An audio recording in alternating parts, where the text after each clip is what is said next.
Hai guys, kali ini aku mau berterima kasih banget nih sama RGB Fashion yang udah jadi sponsor kita di podcast kali ini. Nah, buat kalian yang cari daster atau kemeja, ini tuh fashionable banget karena dasternya tuh macam-macam ya Bu ya. Iya. Ada jenisnya apa aja sih Bu? Ada sultan, bondu ya macam-macam. Untuk produk-produknya sendiri banyak ya, tinggal lihat aja di Instagram ya kan. Kalian bisa lihat di situ macam-macam dari produk-produk RGB ya. Tentunya kalian bertanya-tanya apa sih RGB gitu kan. Mungkin untuk kalangan remaja ya, RGB ini tidak familiar, tapi di kalangan ibu-ibu muda RGB ini sangat viral sekali ya kan. RGB ini dasarnya itu daster, tapi daster kekinian. Kenapa kekinian? Karena motif-motifnya itu sendiri memang kekinian, selalu update gitu kan. Tidak seperti daster-daster yang kesannya itu emak-emak banget gitu kan. Sementara kalau daster RGB ini bisa dipakai untuk OOTD ya kan. Kita tinggal pakai belt aja itu udah modis banget gitu kan. RGB pusat ya yang berada di Karawang ya, salah satu agen tuh ada di CKM Kelari ya. Nah, untuk RGB sendiri ini keunggulannya yaitu kenapa? Bahannya itu adem ya kan, bahannya adem, sangat cocok sekali untuk kita yang tinggal di Karawang karena Karawang itu sangat panas sekali ya. Makanya kenapa owner RGB ini memilih bahan cotton rayon yang dijadikan bahan dasar untuk semua produk-produknya, yaitu tadi karena motif-motifnya bagus ya kan. Setiap produksi itu selalu berganti-ganti motif dan sangat nyaman sekali untuk dikenakan kita yang tinggal di Karawang. Penasaran kan? Tuh, kalau kalian penasaran cek aja Instagramnya ya, ada di bawah ini. Dan jangan lupa di follow. Satu lagi, untuk kalian yang ingin bergabung ya kan, RGB ini sangat menguntungkan sekali ya. Kita sebagai anak SMK mungkin itu sangat dituntut mempunyai jiwa wirausaha. Nah mungkin di sini ibu ingin berbagi sedikit ya kan. Tadinya ibu sangat malu ya, mungkin karena ibu tidak pernah berjualan, itu ada rasa malu untuk menawarkan dagangan kita kan. Bisnis RGB ini ya kan, untuk kalian yang ingin bergabung ataupun orang tua kalian yang ingin bergabung menambah penghasilan, itu ini sangat menguntungkan sekali ya kan. Kalau yang bisa fokus lagi di RGB mungkin nanti itu malah menjadi kesempatan yang lebih besar untuk menjadi agen seperti ibu ya kan, seperti saya gitu. Nanti kalau penjualan kalian bagus, itu nanti akan dijadikan agen pusat ya kan. Jadi itu saja ya. Yang masih penasaran dengan produk RGB ya, langsung cek Instagramnya, jangan lupa di follow ya. Terus join juga karena untungnya gede banget di sini. Bu, abis ini aku join ya Bu ya. Boleh bangga.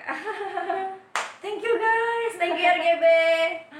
Assalamualaikum warahmatullahi wabarakatuh. Perkenalkan, nama saya Rizky Nugroho Jaya Saputra sebagai ketua OSIS di sini, dan di sini ada Bu Herni sebagai kepala sekolah SMP ya Bu ya. Dan ini adalah Teh Anggi, adalah senior saya. Tahun berapa Teh lulusnya? 2019 saja, itu tahun kemarin. Nah Ibu, terima kasih sekali udah datang dalam podcast kali ini ya Bu ya, dalam channel Liberty TV. Ibu, saya ingin mengajukan beberapa pertanyaan buat Ibu. Ibu jawab sesuai Ibu yang bisa jawab aja Bu ya. Kalau nggak bisa jawab nanti jawab sendiri. Ya, nanti saya jawab sendiri Bu. Ibu kalau boleh tahu sejak tahun berapa Ibu menjabat sebagai kepala sekolah Ibu? Sejak bulan Juli, tanggal 5 Juli 2017 tuh mulai dipercaya jadi kepala sekolah SMP yang diesakan oleh ketua yayasan kita, Profesor Agus Titin. Itu langsung dikasih kepercayaan itu gimana Bu awal ceritanya Ibu? Yang nggak langsung ya, itu kan prosesnya Ibu di sini udah dari tahun 2005. Ibu dulu awal di sini 2005 bulan Mei kalau waktu itu. Di sini awal pertama sebagai staf TU dulu. Kebetulan juga karena masih keluarga Pak Asmun, jadi dipercaya sebagai kepala TU dulu di sini. Awalnya sebagai staf TU, lalu jadi bendahara SMK, lalu jadi kepala TU, langsung jadi kepala sekolah. Jadi nggak langsung jadi kepala sekolah, ada tahap-tahap Ada lainnya. kan. Berarti awal masuk dari masuk daftar di sekolah ini menjadi kepala TO langsung Ibu ya? Enggak, jadi staff TU Oh, dulu. menjadi staff TO Iya. dulu. Itu tahun 2005 2005 bulan ya. ya 2005 bulan ini ya, Maret ya 2005 awal berdiri ya Pin ya 2005 pas ibu masuk ke sini 2006 bulan Juni kalau nggak salah. Itu selama berapa tahun Ibu menjabat jadi staff TO Staff tersebut? TU kira-kira 3 tahunan lalu jadi bendahara. Jadi bendahara itu cukup lama ya.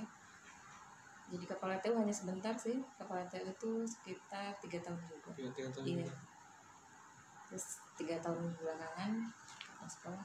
Alhamdulillah. Gimana tuh Bu rasanya kan dari 3 tahun menjabat di staf TU terus ke bendahara sampai akhirnya ke kepala TU Ya. terus diangkat jadi kepala sekolah tuh rasanya gimana Bu? Kalau rasanya sendiri biasa saja ya. Biasa, Iya, biasa tapi aja. mungkin beban kerjanya yang Tambah ya Bu ya? iya. Dari awal Mungkin tarik kalau juga, Bu. perbedaannya ya kalau kita jadi staff TU itu kita hanya capek di karena kita teknis ya pekerja teknis tuh kita capek di tenaga ya kan. Kalau untuk pikiran sendiri kita kan tidak menentukan kebijakan ya kan. Pas naik ke bendahara masih sama kita sebagai tenaga teknis. tenaga teknis, Kepala TU udah mulai kita ada pertanggungjawaban gimana sih caranya mengatur keuangan iya, Ibu ya. keuangan terus mengelola apa ya tata kelola sekolahnya supaya bagus gimana caranya gitu kan. Naik lagi ke kepala sekolah itu beda lagi. Kepala sekolah sudah beban tanggung jawabnya udah mulai gimana nih anak-anak karyawan dan semua ya mencampur. Itu paling perbedaannya. Hanya apa kalau sebagai penentu kebijakan tuh bebannya tuh beratnya hanya di pikiran ya. Gimana caranya supaya lembaga kita maju semuanya bisa berjalan dengan baik gitu aja. Dengan visi misi juga ya Bu ya. Iya. Ibu kan biasanya nih kalau kita sudah mencapai kesuksesan Iya. itu biasanya kita termotivasi kepada seseorang. Ya, Ibu kalau boleh tahu Ibu termotivasi oleh siapa Ibu? Termotivasi paling utama itu ya ibu saya. Ibu Iya, ibu kan. ada kata-kata itu nggak Bu? Don't cry. Maaf Ibu, kalau misal terlalu itu. Ya udah kita langsung ganti pertanyaan yang lain aja Bu. Untuk sekolah ini buat kedepannya itu Ibu mau seperti apa? Untuk kedepannya saya sih apa ya inginnya lembaga ini lebih maju tentunya ya, dan inginnya lembaga ini punya satu program unggulan terutama kalau di SMP itu ibu ingin itu program unggulannya itu yang terutama di bidang kerohanian. Makanya kemarin itu ibu sudah ngobrol dengan Pak Ustadz itu gimana caranya dibentuk ada kelas bimbingannya lebih ditonjolkan. Iya. Misalnya waktu sholat duha Duha. karena ya kita kan masih terbatas ya. Ibu inginnya berproses pelan-pelan lah dengan keterbatasan itu, tapi bisa terlaksana ya sampai target itu tercapai gitu kan. Kemarin udah ngobrol sama Pak Ustadz gimana caranya, kan selama ini memang sudah berjalan ya. Untuk sholat duha mungkin kan kalau kita serempak seluruh ruangannya tidak cukup karena kita belum memiliki masjid ya. Jadi kemarin solusinya mungkin di split per kelas, di jadwal per kelas gitu. Dan itu pun Pak Ustadz dengan Pak Ustadz Asep ya itu sudah bersedia untuk mengelola kegiatan tersebut gitu ya. Ya mungkin nantinya ibu juga mohon dukungan dari Rizky sendiri sebagai ketua OSIS yang untuk mendukung program tersebut supaya bisa berjalan walaupun tidak secara langsung mencapai target yang ibu inginkan, tetapi kan dari step by step memang Rizky mendukung gitu dengan timnya gitu tentunya ya. Lalu juga untuk bidang ekskul kebetulan di SMP itu kan ada kegiatan ekskul kita. Salah satunya yang sangat ibu harapkan maju itu marching band ya. Ya, kenapa ibu sangat menginginkannya, karena dari awal ibu tahu banget gitu perjuangannya.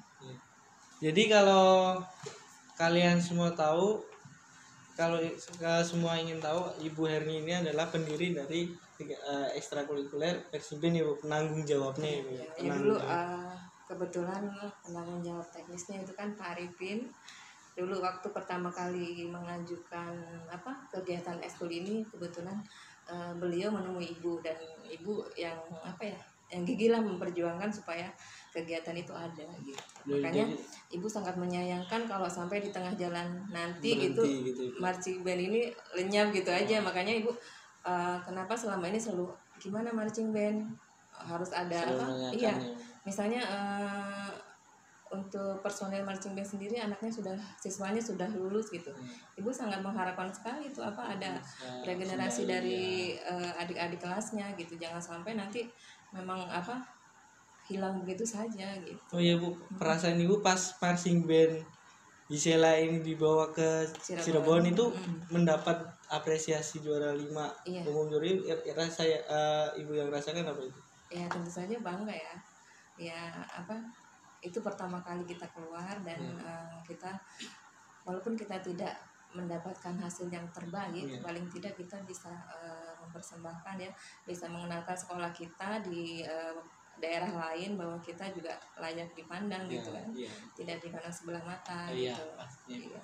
Jadi CDMC itu adalah kontes di mana ekstrakurikuler marching band itu berkumpul ya Bu ya, Iya, bertanding dengan kreativitas dari pembimbing-pembimbingnya untuk mempersembahkan seninya gitu. Jadi itu CDMC di apa Bu namanya, digelar tahun 2018 ya Bu ya. Iya. Itu saya belum mengikuti ya, jadi saya belum bisa melakukan hal-hal yang teman-teman saya lakukan lah sampai mendapat juara. Saya hanya sebagai pembantu aja, jadi barang yang mana dibawa saya yang bawa. Walaupun itu dulu, tapi sekarang saya juga mengikuti, lebih terpanggil ya. Ya lebih terpanggil, kayak saya merasa ada filmnya sendiri Bu. Jadi saya wah kayaknya menantang juga bagi saya Bu, kan saya suka tantangan juga tuh. Wah saya coba, dan alhamdulillah saya dikasih kepercayaan menjadi field commander. Walaupun itu khusus saya ya Bu sebenarnya, tapi saya cobalah. Kata IP nih Bu, badan saya sesek katanya, ngepas gitu, maco gitu. tapi enggak gitu ya Bu ya. Terus Ibu, kalau semisalnya Ibu menanggapi siswa dan siswi yang kan banyak nih Bu, siswa dan siswi ini mempunyai banyak karakter ya Bu tentunya. Kalau misal ada yang mempunyai kasus-kasus tertentu atau masalah-masalah tertentu setiap siswa itu, Ibu menanggapinya seperti apa? Ya sesuai dengan masalahnya. Kalau kemarin ya banyak siswa SMP, kalau misalnya hanya kasus-kasus seperti yang biasa, hanya kenakalan biasanya Ibu tidak turun langsung. Ya, kan itu masih ada tingkatannya, masih ada wali kelas pertama kan, wali kelas, lalu guru BP, BBK, nanti kesiswaan, baru ke ibu. Mungkin kalau udah ke ibu itu udah yang kasus pelanggaran berat ya. Kebetulan ibu di sini kan untuk kenakalan remaja sendiri ya, maksudnya pelanggaran yang paling fatal, yang tidak bisa diampuni ya, itu tentang tawuran, ya kan? Tawuran, iya. Merajalela itu setahun yang lalu itu kan ada siswa kita kebetulan tuh ada 5 orang terlibat tawuran, dan itu tidak ada ampun, itu dikeluarkan semua. Jadi ya tidak ada konsekuensi ya Bu? Tidak, karena dari awal masuk pun itu sudah ada surat perjanjian, dan orang tua pun sudah menyetujui bahwa kalau siswanya melakukan tawuran itu sudah siap untuk dikeluarkan gitu. Kalau menurut Ibu haruskah ada bimbingan konseling kepada anak-anak yang bandel gitu? Ya itu tadi kenapa Ibu sangat mengharapkan di sini ada program unggulan tentang kerohanian ya. Ya itu karena kita mengharapkan itu setiap siswa pembiasaan itu setiap hari, ya kan setiap hari. Insya Allah kalau memang setiap hari siswa mendapatkan masukan gitu kan, pembiasaan tentang kerohanian gitu, mereka jadi ada rem lah ya, mau melakukan kenakalan yang ini pun, oh iya setiap hari kan sudah ada pembiasaan. Kecuali kalau memang tidak pernah ada pembiasaan dari bidang keagamaan mungkin itu akan beda lagi. Makanya kemarin-kemarin ya karena ibu lihat sih ya, bukannya ibu menyepelekan tentang peran orang tua di sini, memang kebanyakan siswa yang bermasalah itu memang mereka sudah punya masalah dari rumah, ya kan? Jadi membawa ke sini. Iya, Jadi banyak bertambah iya di sekolah. banyak yang broken home ya. Itu orang tuanya kebanyakan memang sudah pisah dan anak itu tidak mendapat perhatian di rumah. Makanya waktu di sekolah ketika ada temannya atau ketemu orang yang lebih dewasa gitu kan, mempengaruhi ke hal-hal yang negatif, itu sangat gampang sekali terpengaruh gitu. Apalagi Iya. anak SMP zaman sekarang itu Iya. beda ya Bu ya. Maksudnya anak SMP kan masih dihitung masih labil Iya gitu, betul, masa-masa peralihan. Ya beda sama SMP Iya. juga. Jadi kalau diajak sama, wah keren nih kelihatannya sama orang yang lebih dewasa, nanti teman-temanku biar takut sama Iya. anak itu berpikir seperti itu. Sempat stres nggak sih Bu kalau ngatasin masalah-masalah kayak gitu? Stres sih ada. Kadang kita ada tanggung jawab ya. Misalnya kita ada siswa bermasalah salah satu orang, sebenarnya dalam hati ingin menolong siswa tersebut gitu kan. Ibu juga merasa punya anak, kalau anak ibu seperti itu terus tidak ada ampun sama sekali, gimana perasaannya, gimana masa depannya gitu kan. Tapi kembali lagi terkadang memang itu kebijakan yang harus kita ambil, karena kita dititipi orang tua itu merupakan suatu amanah yang harus kita jaga kan. Kita untuk ibu sendiri memutuskan kalau itu memang berat dalam hati, tapi kan memang harus kita lakukan daripada kita memberatkan satu orang untuk bertahan di sini tapi akan merusak yang lain gitu kan. Ya makanya lebih baik ibu mengorbankan siswa yang memang bermasalah tersebut, tapi dengan kadang masih ada sifat toleransinya, dengan ya udah deh kita rekomendasiin siswa ini baik, tapi asalkan pindah dari sekolah dia gitu. Jadi untuk orang tua ya Bu ya, Iya. yang itu tolong perhatikan Iya. anak-anaknya. Ya dimohon kerjasamanya, karena selama mereka selama di sekolah itu tanggung jawab guru ya, tanggung jawab kita semua yang ada di sini tentang perilaku siswa tersebut selama masih ada di lingkungan sekolah. Sementara pengaruh terbesar itu berada di luar sekolah ya, karena dari kita masuk dari jam 7 pagi sampai jam 2 paling tidak. Jam 2 ke sana sampai pagi lagi itu kan harusnya orang tua yang bertanggung jawab pengawasannya. Makanya harus saling kerjasama, koordinasi. Makanya ibu menyarankan di sini setiap wali kelas tuh ada grup WA untuk saling memberitahukan perkembangan siswanya di sini. Ada komunikasi antara orang tua dan wali kelas. Iya. Kita menggunakan teknologi yang ada gitu kan. Kalau zaman dulu kan memang harus kunjungan setiap ini kan, menemui ke rumah orang tua gitu. Kalau sekarang kan udah ada teknologi ini, semakin